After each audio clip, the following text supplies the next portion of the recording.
नमस्कार, मैं Ranveer Singh lotus entertainment में आपका हार्दिक स्वागत करता हूं। आज मैं आपको तुलसीदास के जीवन चरित्र का वृतांत सुनाने जा रहा हूं। सुने। तुलसीदास का जन्म संवत 1554 ईस्वी में बांदा जिले के राजपुर ग्राम में हुआ था। आपके पिता का नाम आत्माराम दुबे तथा माता का नाम तुलसी था।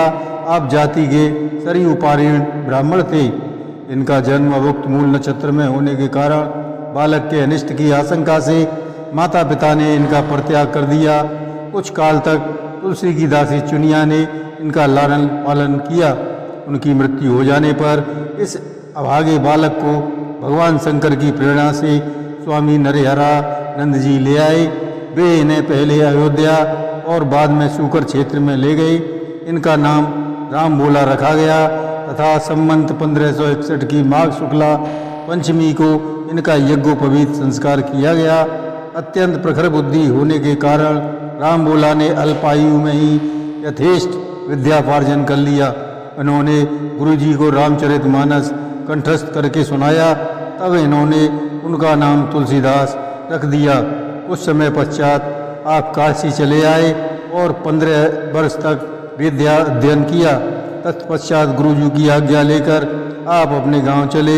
यहाँ आपका विवाह पंडित दीनबंधु पाठक की सुंदर कन्या रत्नावली से हुआ। गोस्वामी जी अपनी स्त्री पर अत्यंत आसक्त रहते थे।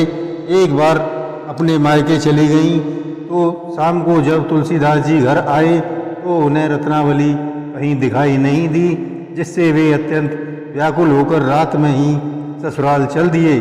उस दिन बहुत ही तेज बारिश हो रही थी। वे घनघोर जंगल की परवाह न करते हुए नदी किनारे पहुँचे। यह नदी उनकी ससुराल के मार्ग में ही पड़ती थी।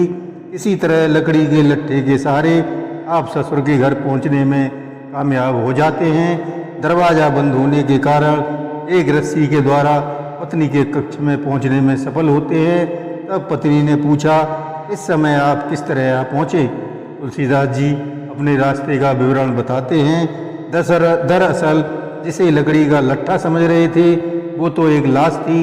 वह जिस रस्सी के सहारे चढ़े वह रस्सी नहीं, एक कोबरा सांप था। तब रत्नावली शर्म से धिक्कारते हुए बोली और भर्त्सना की, लाज न आवत आपको दोरई आहू साथ, दिक दिक ऐसे प्रेम को कहा कहो मैं नाथ, अस्त चर्म में देव मम तामे ऐसी प्रीत, ऐसी जो श्री राम में ओत न तब भवभीत।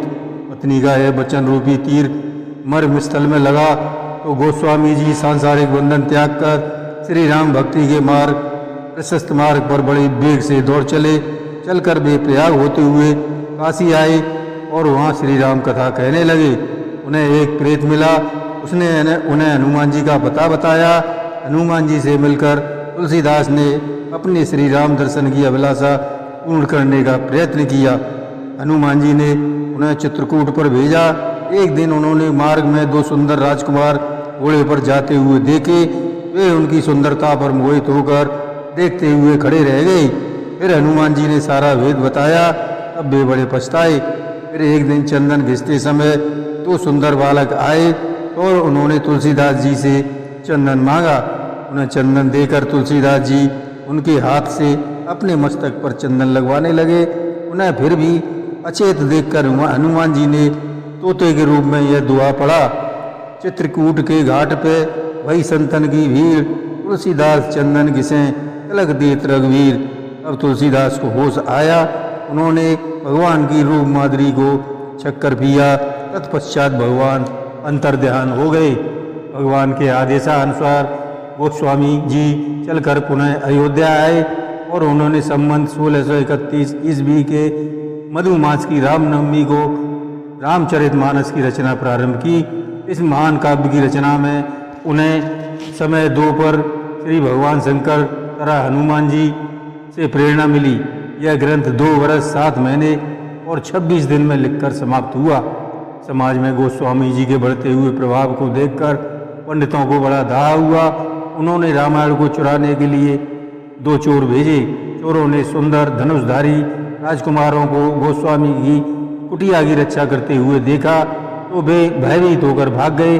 तुलसीदास जी को मालूम हुआ तो भगवान को अपने लिए कष्ट होता जानकर उन्होंने घर का सारा सामान लुटा दिया और पुस्तक को अपने मित्र राजा टोडरमल के यहाँ रख दिया। अपने समकालीन धर्माचार्यों में गोस्वामी जी का सर्वत्र बड़ा मान था।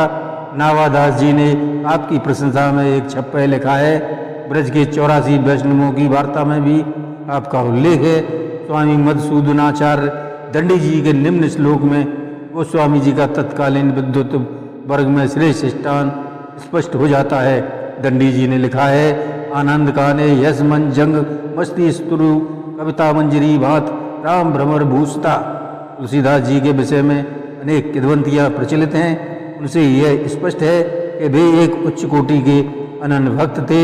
संवत 1680 की श्रावण शुक्ला सप्तमी को गोस्वामी तुलसीदास जी अपनी लीला समाप्त करते हैं। जय श्री राम।